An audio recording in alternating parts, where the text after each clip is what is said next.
Okay, fall off the bone tender is a fallacy in the world of rib making. Ribs that fall off the bone have been boiled, and that is heresy in my barbecue religion. This rib is tender. If you look, come up close here, do you see that little subcutaneous layer of pink right here? That's called the smoke ring, and that means you have nailed it. Let's take a taste. First timer's ribs, because you'll remember the first time the rest of your life.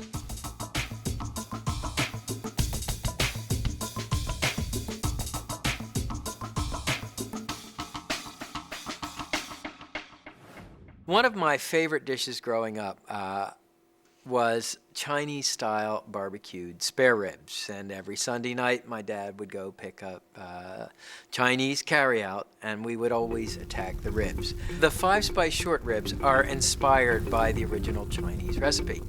Here's a rib for people who don't eat pork. It's made with one of the most flavorful and fashionable ribs, the beef short rib, cut from the side of the steer.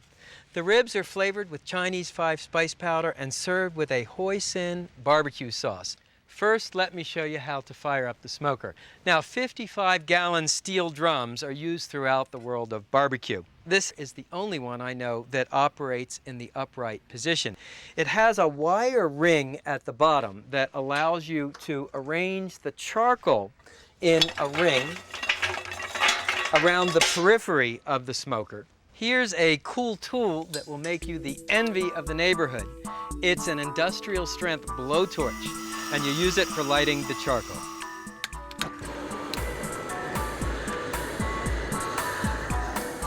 Of course, you can also light the charcoal in a conventional chimney starter.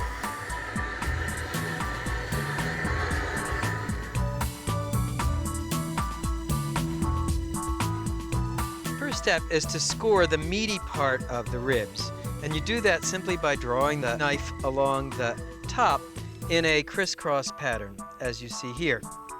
And what scoring does is it fosters the absorption of the spice flavor and also tenderizes the meat.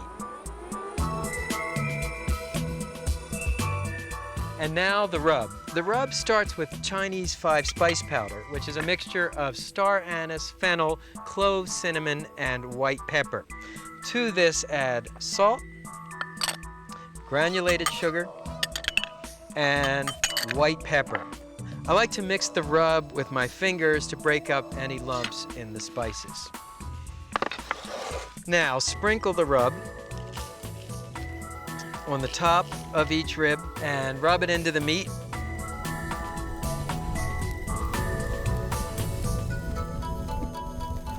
And again, you can cook the ribs right away, but they'll have even more flavor if you let the ribs marinate with the rub in the refrigerator for a couple of hours. Okay, let's put them on the grill. So you can see the charcoal is lit, and it's the charcoal that provides the heat, but it's the wood chunks that provide the smoke flavor. These are chunks of cherry wood, and I've soaked them in water for about an hour so that they smolder and smoke rather than catch fire. Okay, and the last step, position the grate in the top of the smoker. Then simply arrange the short ribs on the grate over the drip pan.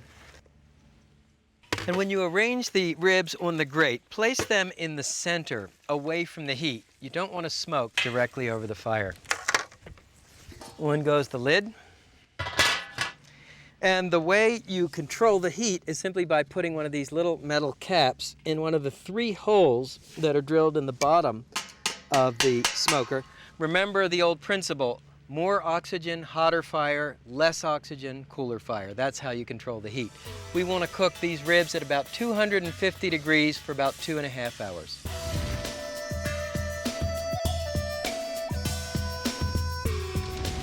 Like a traditional American barbecue sauce, this Shanghai sauce is sweet and salty, but there's no mistaking its Chinese origins.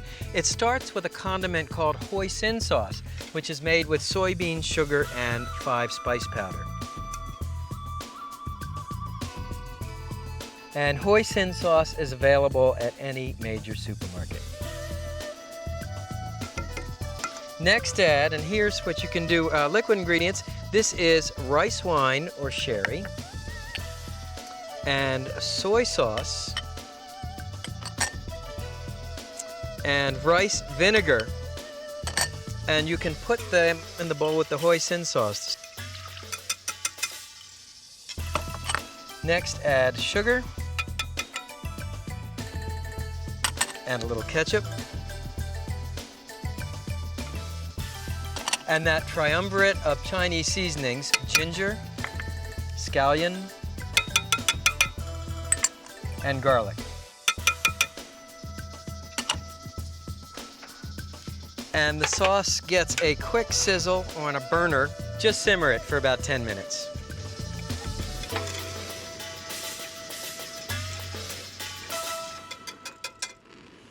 When the ribs are almost done, and you can see here how beautiful they look. The meat has shrunk back from the bones. That's our test for doneness. So when you've got about 15 minutes to go, just baste each rib with some of this Shanghai barbecue sauce. Now the sauce has to go on at the end. If you put it on at the beginning, the sugar and the sauce will burn before the meat is cooked. And once these guys are sauced, then cover the smoker and cook the ribs for another 15 minutes.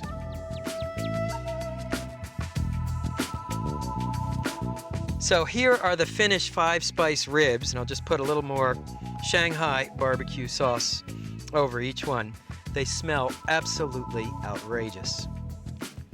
And to finish the ribs, just sprinkle with a little finely chopped scallion green. And let me see how we did here.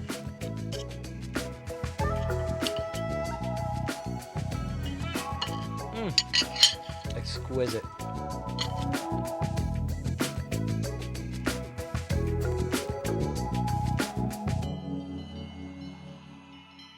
The country-style rib is actually a funny-shaped pork chop, and it has the advantage of being the one rib that you can cook quickly using the direct method and get great results.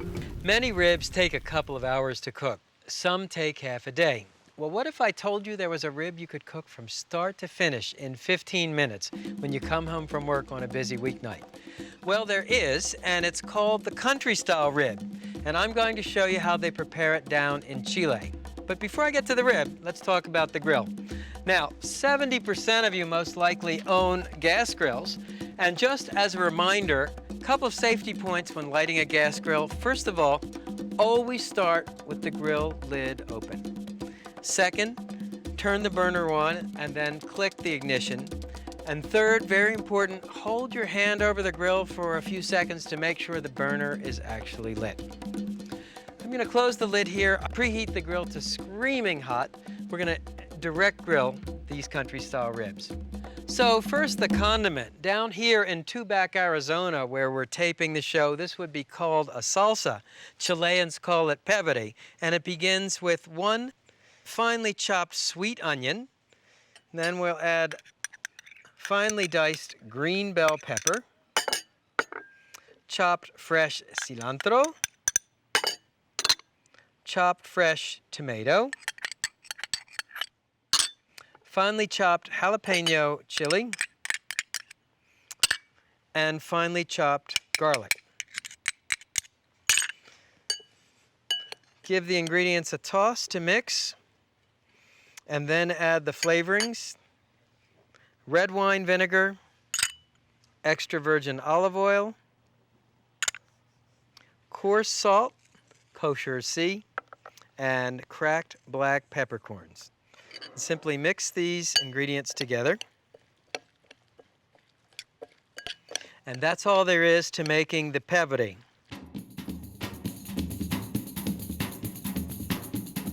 So start by brushing each of the country-style ribs with extra virgin olive oil. Then we'll season with coarse salt. The reason I like coarse salt is that the crystals dissolve more slowly. So you get little salty bursts of flavor when you bite into the meat. And finally, cracked black peppercorns. Okay, let's get ready for grilling. So the grill is what I call screaming hot. How do we know? We use the Mississippi test. 1 Mississippi, 2 Mississippi, ouch, that is a hot grill. Remember, keep it clean using our Monster grill brush and keep it lubricated. Time to put on the chops. And we'll start laying the chops on the grill slightly on the diagonal so that we can create a crosshatch of grill marks. So here's how you grill these country-style ribs. It's about 2 minutes in one direction. Then we'll give each country-style rib a quarter turn to lay on that crosshatch of grill marks.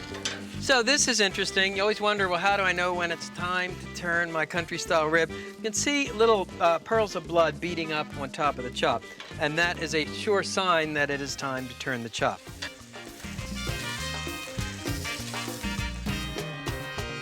So to test for doneness, there are 2 methods. I like the poke test. We want these guys to be medium, pretty firm with just a little yield to it. Of course, if you want to be scientific about it, you can use an instant read meat thermometer, but don't insert it this way through the country-style rib. Insert it through the end. Temperature you're looking for about 160 degrees. So once the country-style ribs are done,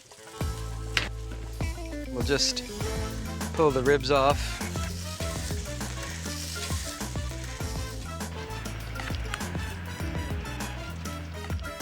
And there you have it. Ribs so quick, you'll miss them if you blink.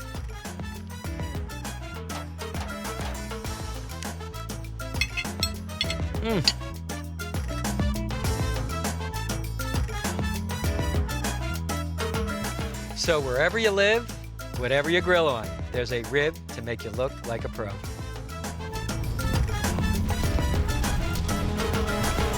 See you next time. Ribs are one of the most popular foods in the world, not just in North America. And as you travel Planet Barbecue, you'll find beef ribs in Argentina. You'll find lamb ribs in New Zealand and Australia. You'll find what I call dinosaur bones that are giant beef ribs down in Texas. Baby back ribs, true baby backs, which weigh less than a pound, come from Denmark. Ribs are truly eaten all over the world.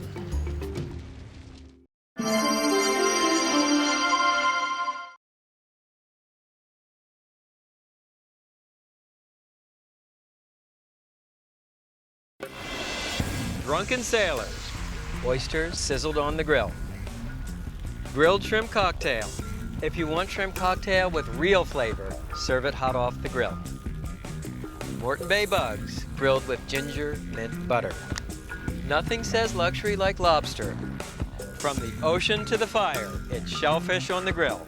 I'm Stephen Reichland from the beautiful Tubac Golf Resort in southern Arizona. It's time to grill.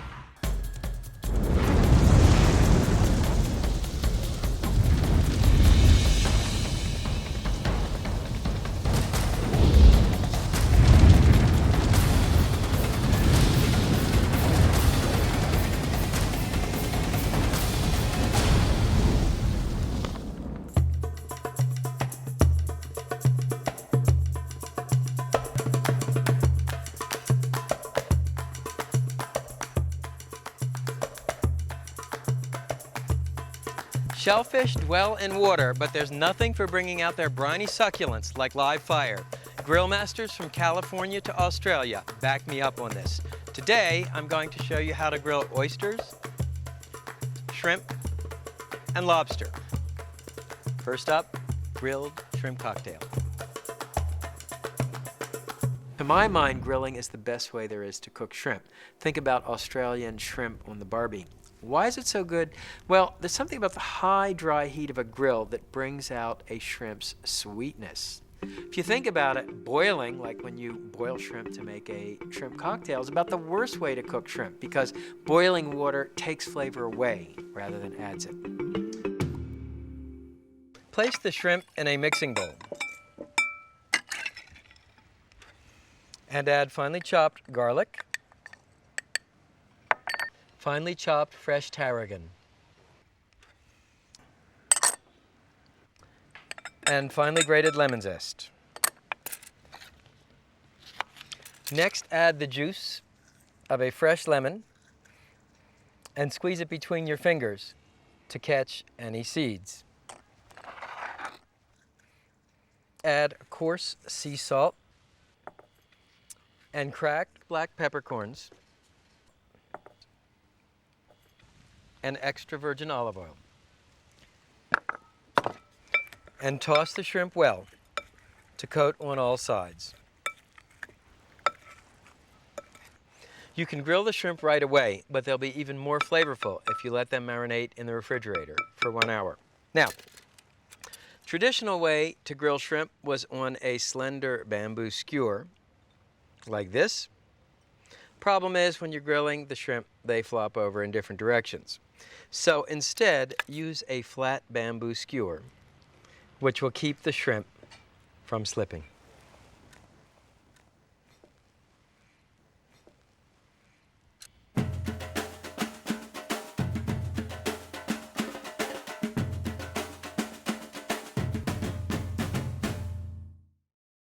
Instead of commercial cocktail sauce, a freshly made salsa. While the shrimp are marinating, let me show you how to make it. To 1 finely chopped fresh tomato, add sweet onion, diced cucumber, capers, chopped Kalamata olives, chopped fresh garlic, and more fresh tarragon.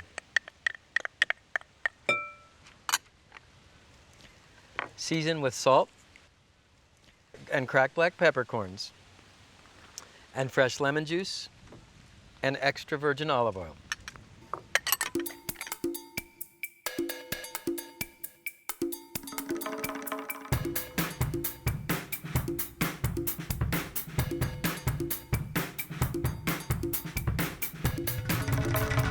And now the grill. It's a ceramic Kamado cooker. I've loaded it with charcoal.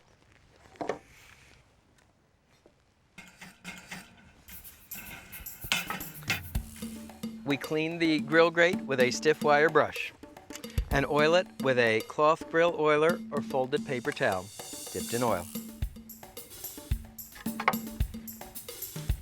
To keep the skewer ends from burning, I'm using a stainless steel grill shield. Place it on one side of the grill. If you don't have a grill shield, use a piece of folded aluminum foil. Last of all, position the shrimp kebabs directly over the fire.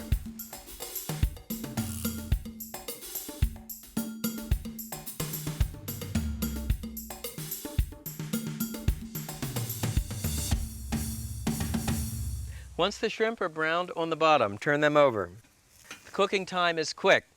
A minute or 2 per side will do it. To tell when the shrimp are done, give them a poke. They should feel firm to the touch and a beautiful golden brown.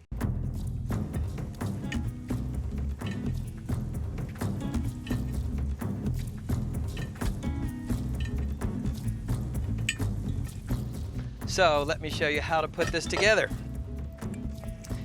Spoon the Mediterranean salsa into martini glasses.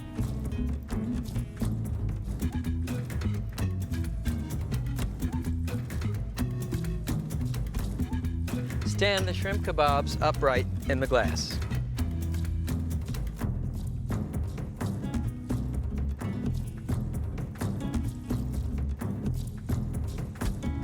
If you want shrimp cocktail with real flavor, serve it hot off the grill.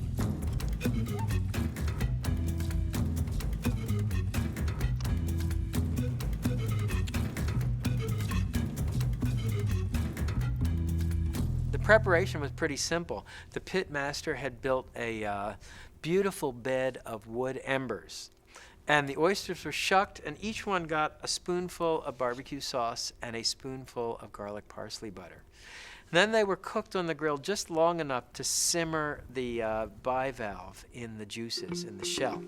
And the combination of the gently warmed oyster, the barbecue sauce, the wood smoke, they just conspired to make these some of the best oysters I had ever tasted. Barbecue means different things in different regions. In Tamales Bay, California, for example, it means just one thing: oysters sizzled on the grill. These drunken sailors deliver a quadruple blast of flavor. First from the chipotle barbecue sauce, then Asiago cheese, then cilantro, and finally from tequila.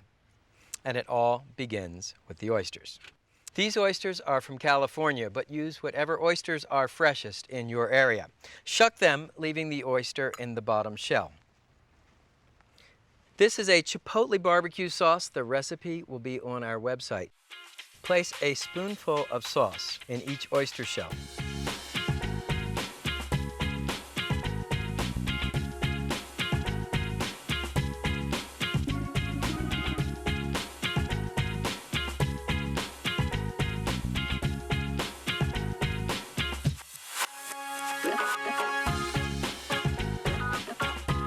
Next, sprinkle a pinch of Asiago cheese on each oyster.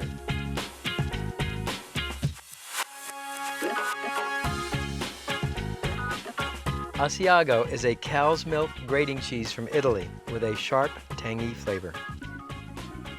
Next, place a fresh cilantro leaf in each oyster.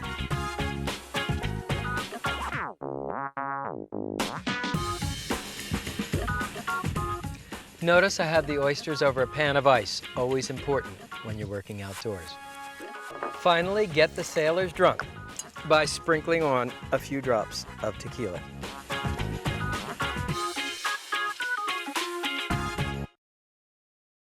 I've preheated the grill screaming hot. Simply lift the tray with the oysters and place it on the grill grate.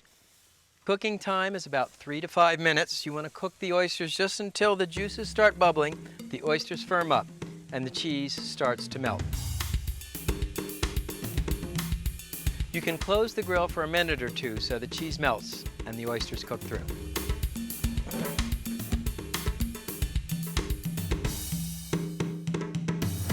So where did I first taste grilled oysters? Well, I was on my way to my cousin Martha's wedding. She was getting married in Salinas, California. And I saw a sign on the side of the road that said, "Barbecue today." Well, doing what I do for a living, I had to stop. And lo and behold, the restaurant was serving oysters grilled in the half shell. You can see the oysters are bubbling and brown. That's just how they should look. So take the oysters off. Remember, each will cook at a slightly different rate. So as soon as they're done and the oyster is firm, take them off the rack.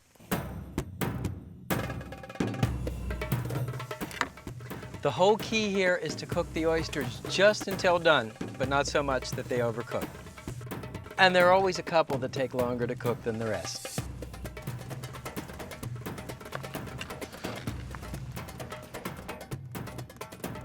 Drunken sailors, hot off the grill.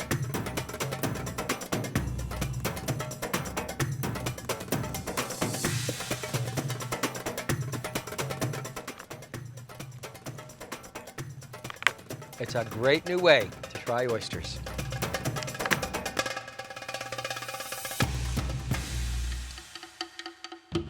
Sesame grilled beans, cucumber salad, barbecued onions. Here's a simple salad. It starts with thinly sliced cucumber, diced red onion, sugar, rice vinegar, and salt, and cracked or freshly ground black pepper. Toss these ingredients together until the sugar dissolves. Then you can transfer the salad to a serving bowl.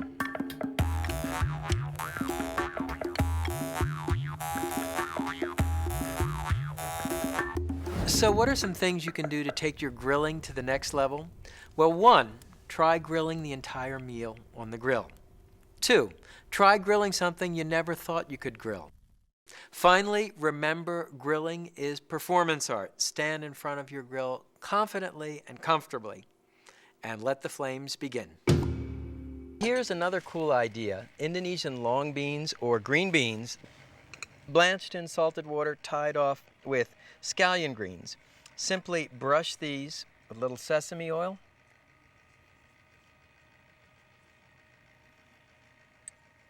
And sprinkle with sesame seeds and salt and cracked black pepper.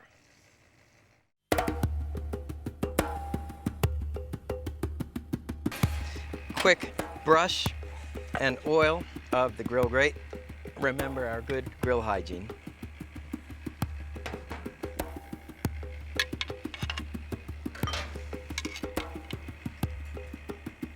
And quickly grill the long bean bundles.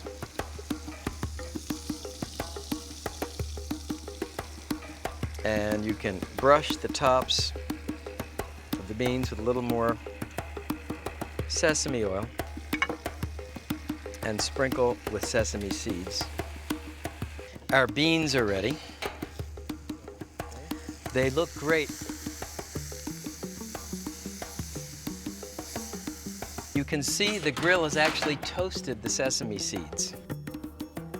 Is there anything more beautiful than grilled vegetables? I have always grilled, and when I used to live in Boston, I would chip the ice off of my grill in February and go out and grill. But it wasn't really until I started doing research for my first barbecue book, and I started traveling around the world to see how people grilled in other countries. I like to look at what's done traditionally and then figure out how can I combine those elements to deliver even more flavor. How about barbecued onions? Here's how you do it. Start with a Vidalia or other sweet onion, and through the root end, make a cone-shaped incision to create a cavity. Then, step number 2, make a shallow slice and peel off the outside layer. I first saw this dish at the Memphis in May International Barbecue Contest in Memphis, Tennessee. Barbecued onions are made in Italy, South Africa, all over the world's barbecue trail. Step number 3. This is a mixture of sautéed chopped onion and bacon, or pancetta. We're using pancetta. It's cured like prosciutto, but it's actually made from the cut that would give us American bacon. The last step is to make a depression in the filling and spoon in your favorite smoky style barbecue sauce. This is the lemon brown sugar barbecue sauce, and the recipe is on our website.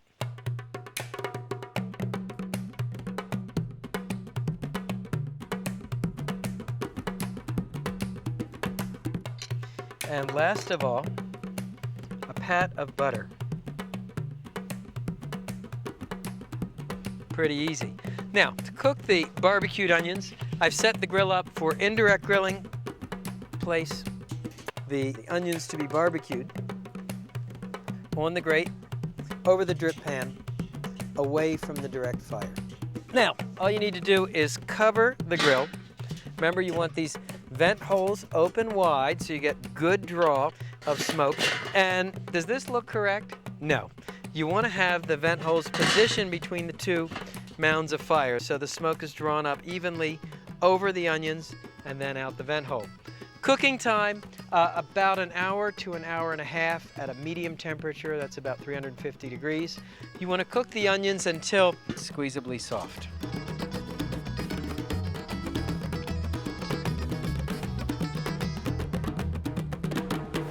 It's been about an hour and a half, and the onions look beautiful. Again, we want to check for doneness.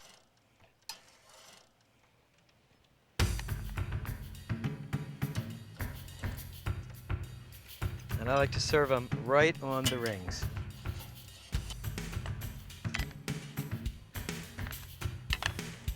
Barbecued onions with pancetta and butter, something cool and different to serve on the side.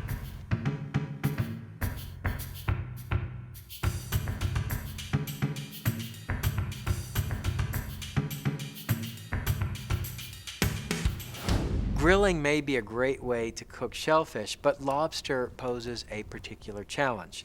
It has a tendency to dry out. So this recipe features two techniques to keep the lobster nice and moist. First of all, we actually grill it in the shell, which protects the meat from the heat. Second of all, the lobster is basted with a mixture of butter, lemon juice, and ginger, again, which helps keep it moist and gives it a savory crust.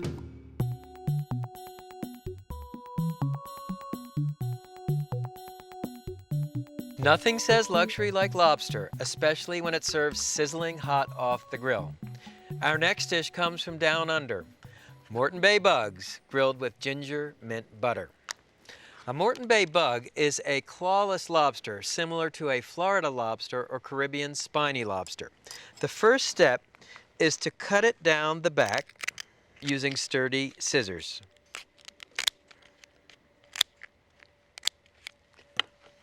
Next, cut through the tail meat to, but not through, the soft bottom shell.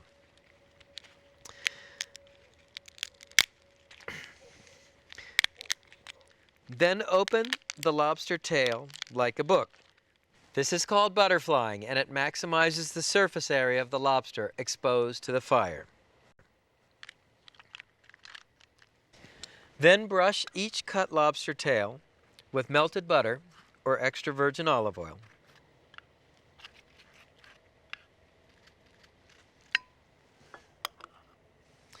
And season with coarse sea salt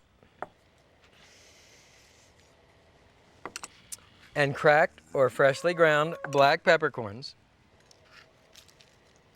The next step is to make the ginger mint butter. Melt salted butter in a saucepan and add chopped fresh ginger, chopped fresh mint, grated lemon zest, and finely chopped garlic. Place the pot on your grill's side burner and cook until the ginger and garlic are fragrant. Then add freshly squeezed lemon juice and Asian fish sauce or soy sauce. Simmer the basting mixture for another minute and turn off the heat.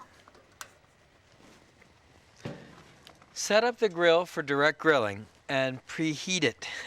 I'm warming up here. Preheat it to high.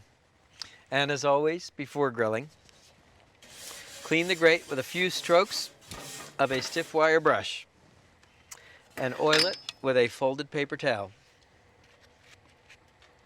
Dipped in oil and drawn across the bars of the grate. This prevents sticking, of course, and helps give you well-defined grill marks. Now take the lobster tails and arrange them on the grill, cut side down. Cook the lobster tails for about 6 or 8 minutes on the bottom, and to speed up the cooking, you can close the grill.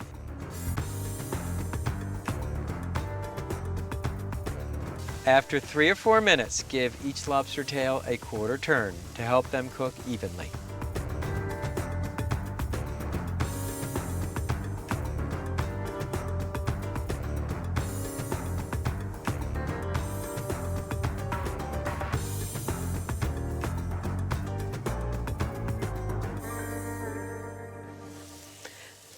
Once the lobsters are brown on the bottom, turn them over.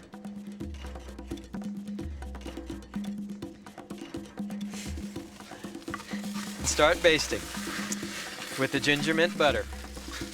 And if you ever want to impress your company, just strip a little butter on the grill and you'll get a dramatic flare-up. And again, you can close the grill to speed up the cooking time. Total cooking time on these lobster tails, about 10 to 12 minutes.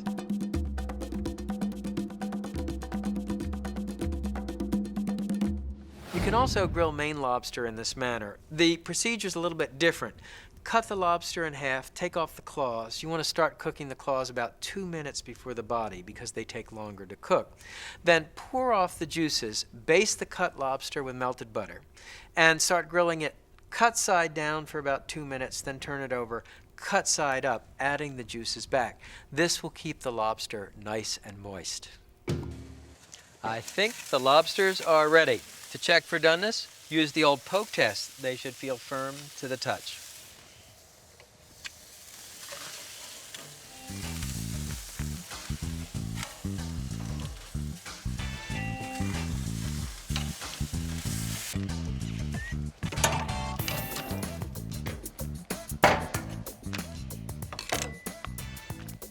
Just before serving, baste one more time.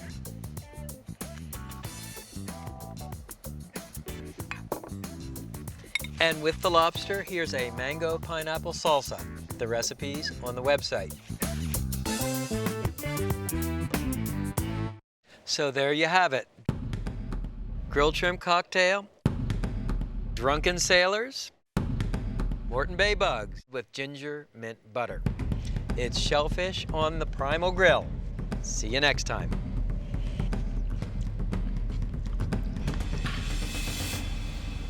Grilling is one of the best ways there is to cook shellfish. It's certainly one of the most ancient and widespread.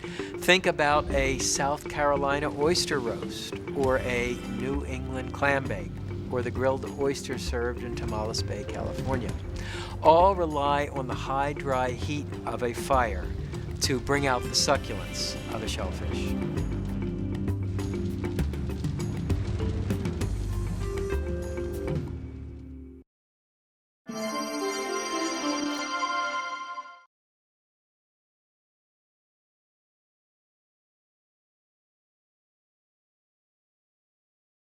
Baby backs on the rotisserie, a new twist on ribs. Spit roasted duck, less fat, more pleasure. And a spectacular rotisserie prime rib. It's prime rib cooked to a turn. Rotisserie grilling guaranteed to turn heads. I'm Stephen Reichman, and from the beautiful Tubac Golf Resort in southern Arizona, it's time to grill.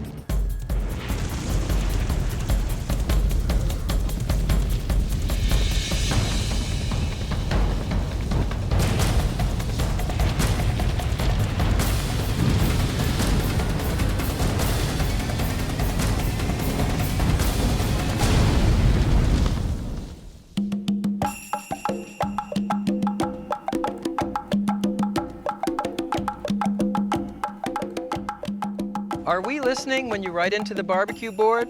You bet.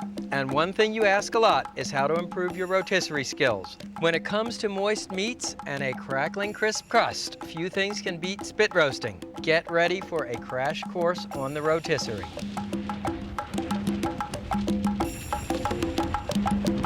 Baby back ribs are a dish perhaps you never dreamt you could spit roast. I first saw the preparation in the Latin Quarter in Paris, where a rack of baby back ribs had been seasoned simply with herbe de Provence and salt and pepper, placed on the rotisserie. The beauty of the method is that gentle rotation basted the ribs and melted out the fat.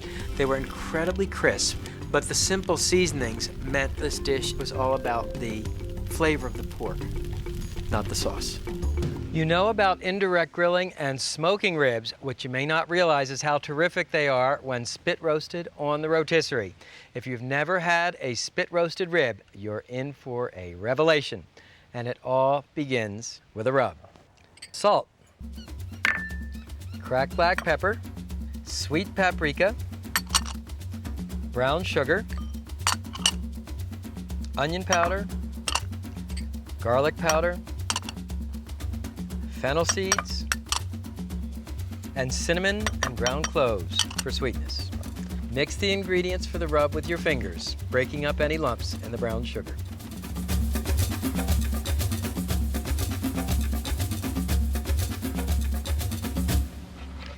The ribs I picked are baby backs, each rack 2 to 2.5 pounds. On the back of a baby back rib is a membrane, the pleura, and you want to loosen it with a sharp instrument like the tip of an instant read meat thermometer, and then grab it with a paper towel and pull it off the ribs. Of course, you can ask your butcher to do this for you. Next, make a 1/2-inch incision between every 2 ribs. So that's 1, 2, incision, 1, 2, incision, 1, 2, incision, 1, 2, incision, 1, 2, incision. Then rub the ribs on both sides with our fennel seed rub.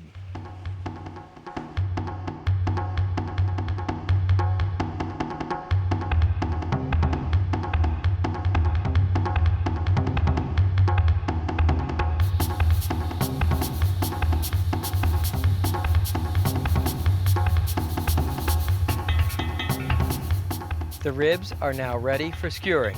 Be sure to install the first set of prongs on the spit. Now insert the skewer through the first slit, weave the ribs back, then the second slit, then the third slit, then the fourth slit, and so on, until the rack of ribs is woven onto the skewer. And repeat with the second rack of ribs.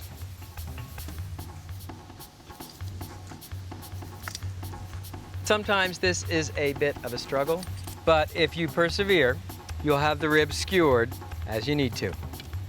And add the second set of prongs. This also works well with lamb ribs.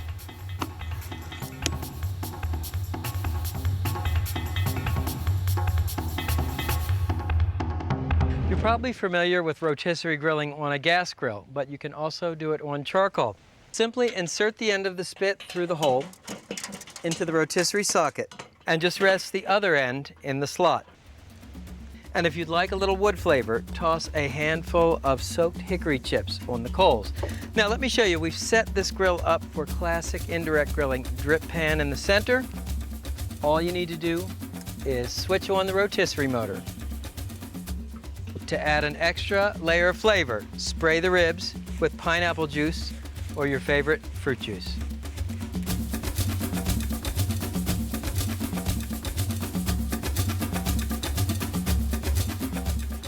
Then place the lid on the grill and spit roast for 1 hour, spraying the ribs every 15 minutes.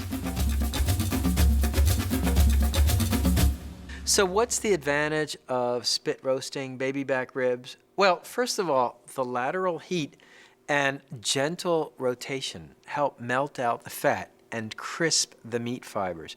You wind up with a rib that has a very different texture than a rib that would be smoked or indirect grilled. And here's what the ribs look like after 1 hour of spit roasting. You can give them one final spray with pineapple juice. And how do you know when the ribs are cooked? Well, take a look. The meat has shrunk back by about 1/4 of an inch from the end of the bones.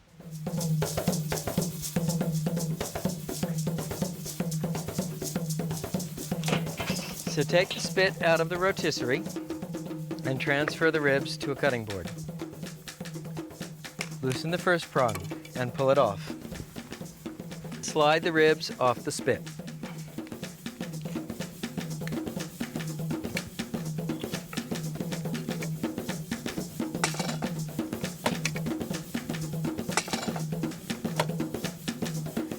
And you can see how tender spit roasting leaves the ribs. They're literally falling apart.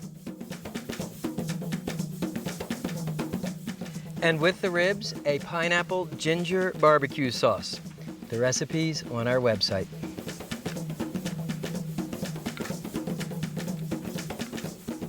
So the next time you want a new twist on ribs, spit roast them on the rotisserie.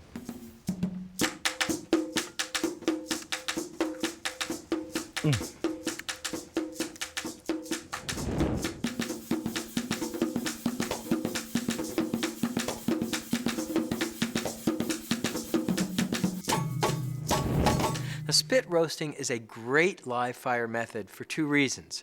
First of all, the slow, gentle rotation guarantees even cooking. No burnt spots the way you get when you're doing direct grilling. The second advantage is that as the food turns, it bastes internally and externally. So you wind up with food that's moist inside and supernaturally crisp on the outside. Prime rib may be the most expensive investment you ever make for a barbecue. But when you pull this bad boy off the grill, the kudos will make it all worth it.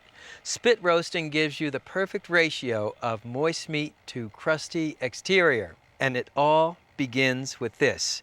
This is a 2-bone section of a prime rib. See the bones here? It's just the right size for 4 people. I like to leave a nice thick cap of fat on the roast. That way, as it cooks, the fat will melt, basting the meat. The next step is to make the herb paste. Today, I'm using fresh sage, chives, and thyme, but the choice of individual herb is much less important than the fact that you use fresh herbs. So place the fresh herbs in a food processor with finely chopped garlic, grated lemon zest, salt, cracked black peppercorns, and puree these ingredients together, adding extra virgin olive oil to make a thick paste.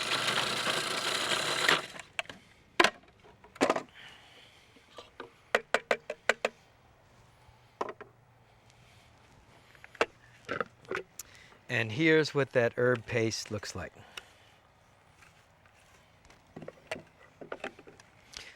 Now, back to the meat. What I like to do is poke a series of holes in the surface of the meat, about 1 every 2 inches, going down about a 1/2 inch. So when you spread the spice paste on the prime rib, you can actually force a little of it into the meat.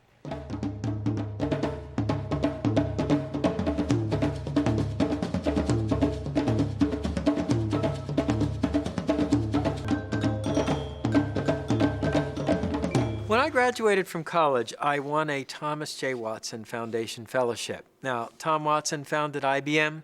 These fellowships were for a year's independent study abroad after college, only string attached. You could not do a conventional academic study at a university. I had done a lot of reading and writing about the Middle Ages in college, so I thought, why not write about medieval cooking? It was sort of one of those crazy ideas like my follow the fire idea that led me into the world of barbecue. But it turns out that medieval cooking was really very fascinating. And much like barbecue, it involved massive migrations of people and ideas and import of exotic foods. One of the nice things about working on a rotisserie is that you can cook the side dish at the same time. This one starts with fingerling potatoes and 2 heads of garlic broken into whole cloves. And it's important to leave the skins on the garlic. The skins keep the garlic cloves from burning.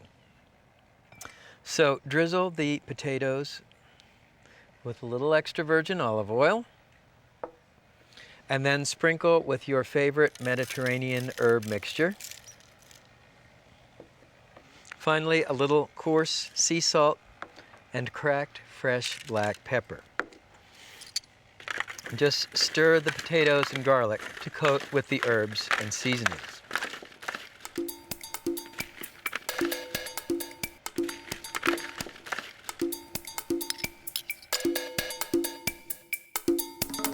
The last step is to put the roast on the rotisserie spit. Okay, so put the first set of prongs on the spit and tighten the turn screw. Then skewer the roast crosswise, as you see here, and place the other set of prongs on the spit. Tighten the screw, and you're ready to spit roast the prime rib.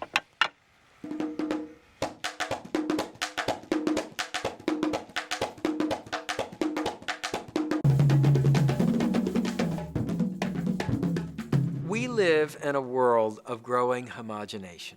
The same restaurants, the same coffee shops, the same chain stores selling the same merchandise are found on in virtually every town in America, in every mall in America. Barbecue is some of the last truly indigenous, truly local food there is. And it's been important for me to travel around the world documenting authentic barbecue in places as far-flung as Indonesia, as Mexico, as Argentina. And to teach Americans not only how to prepare them here, but to appreciate them. I've got a couple of prime rib spit roasting. Here's what they look like after about an hour and a quarter. And let me show you a few things about the rotisserie setup. First of all, this particular rotisserie works by using an infrared burner. An infrared, it's a ceramic mesh that is heated by a propane flame. Also notice that I have removed the grates in order to allow enough clearance for the bones to rotate. Finally, the potatoes go in the drip pan, so you kill two birds with one stone. You collect all those wonderful drippings from the prime rib, and they actually help you flavor the potatoes and garlic. And you see, this is what one of those garlic cloves look like, and you actually just sort of nibble it right out of the skin. So to check for doneness, use an instant read meat thermometer. Rare roast beef would be about 125, medium rare about 145. And when you insert the thermometer, make sure you don't touch the turn spit, which will give you a false reading. Okay, and we are in business here. Another test, just like when you're cooking ribs, notice how the meat shrinks back from the ends of the bones. Now, take the spit off the grill. You can transfer it to a cutting board. Remember, the prongs and screws will be hot, so use a glove or mitt to remove them. Then we'll slide off our prime rib. Don't forget the potatoes.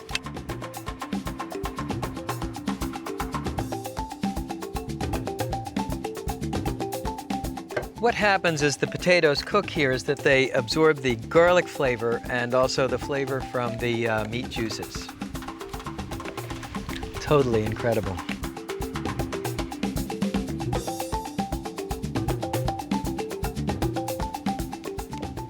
Okay, I've let the roast rest for about 10 minutes. That will make them juicier, and I'll put this roast here whole, and I'll show you how to carve this one. Now, a lot of people like to remove the bones first, which makes the rest of the roast easier to carve.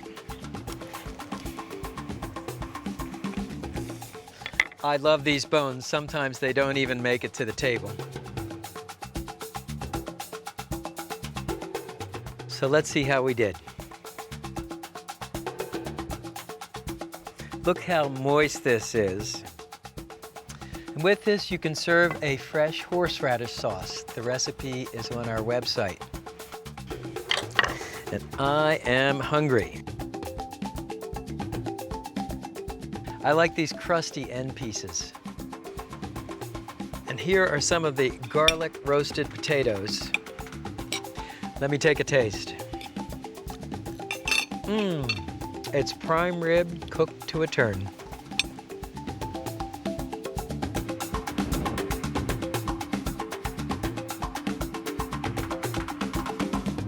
I knew two things, and one is that grilling is the world's oldest cooking method, and two is that it's the world's most universal cooking method. So I thought if I traveled around the world studying how people grill, I would learn a tremendous amount about culture.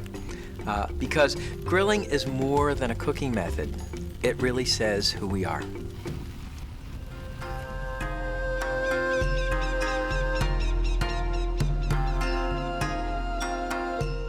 Duck is a challenge to cook, but rewards you with powerful pleasure.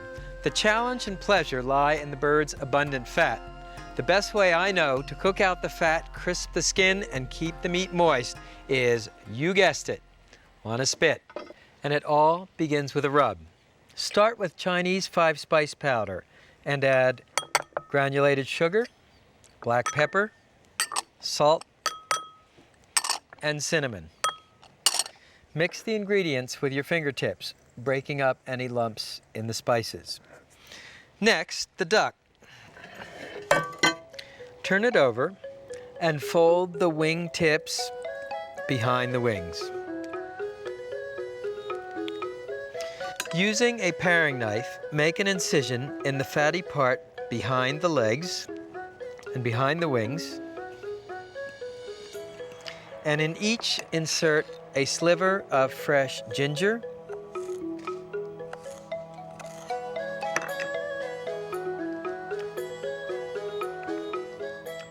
and fresh garlic. Remove any pockets of fat you may find in the main cavity. Sprinkle a little rub in the main cavity and insert some more fresh ginger and garlic. Then, using a piece of butcher's string, fold the tail in and tie the legs together to give the bird a compact shape.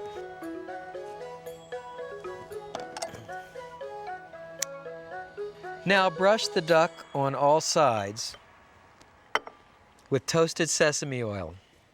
This helps crisp the skin and adds an extra layer of flavor. Finally, sprinkle the duck with the 5-spice rub.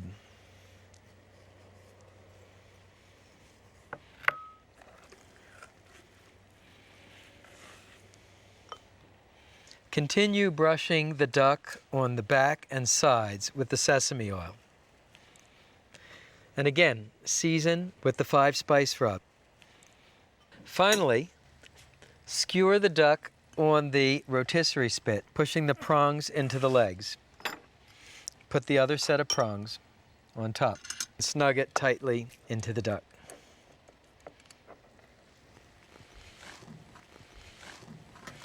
Now let me show you how to set up this grill for spit roasting.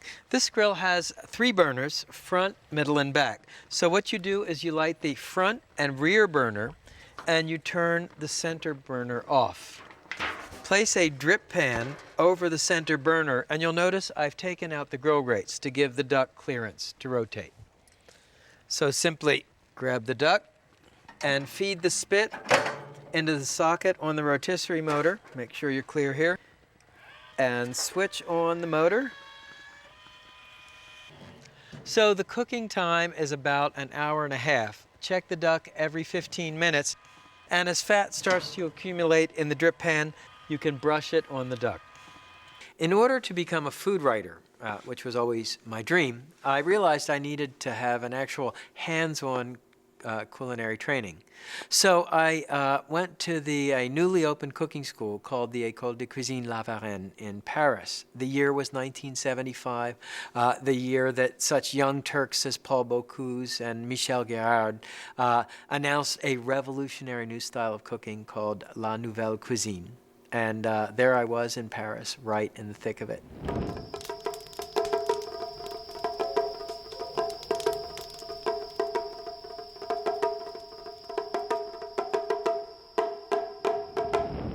"90 minutes later, and the duck looks delicious."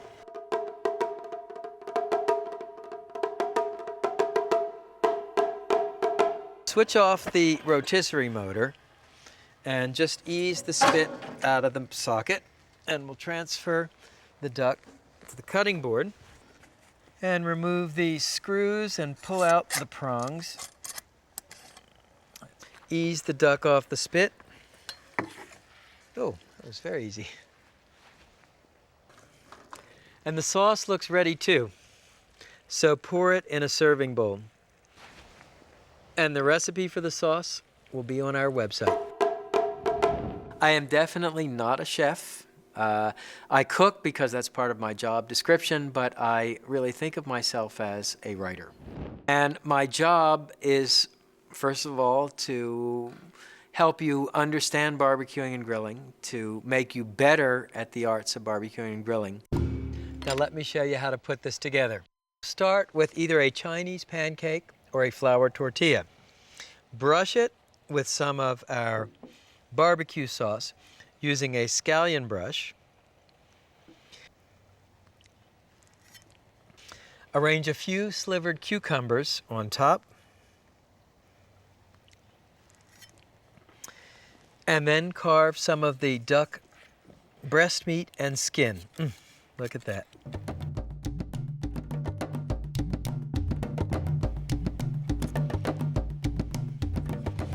And roll it up. Duck on a spit. Less fat, more pleasure. Mmm.